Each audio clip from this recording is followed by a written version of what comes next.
What's up guys? In this tutorial, I will show you how to set any song as a ringtone on your iPhone. This should be quite an easy tutorial. For more information, click on the first link in the description below.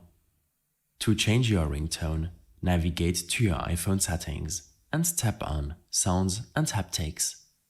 From here, select Ringtone and you can proceed to change it to any of the default ringtones available here. There's also a tone store available where you can purchase additional ringtones.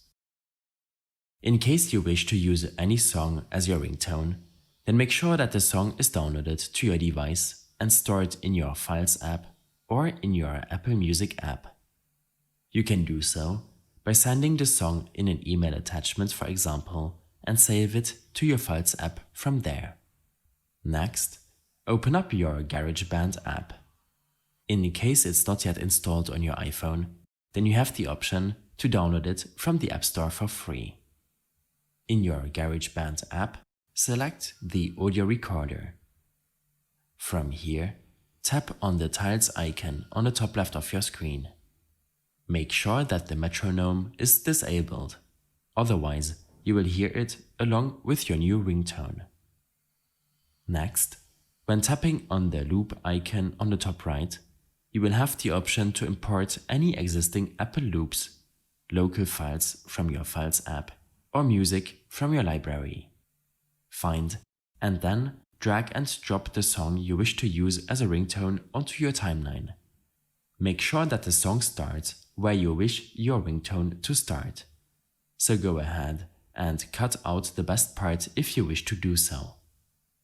In your track settings, you can even change the tempo, a fade out, and more. After editing the song to your preference, tap on the arrow icon on the top left of your screen. Tap on My Songs, and you will then be able to save this project as an audio file. Lastly, tap and hold the newly created song and rename it to your liking. Next, tap and hold the song again to share it. When selecting Share, you can then tap on Ringtone, which will allow you to name the ringtone and export it. After exporting the audio file, you can head back to your iPhone settings. Under Sounds and Haptics, you have the option to choose the new ringtone. In case you have any further issues or problems following this tutorial, then I suggest following my extensive guide linked in the description below. I hope this helped you out. Leave a comment if you have any questions, and see you in the next one.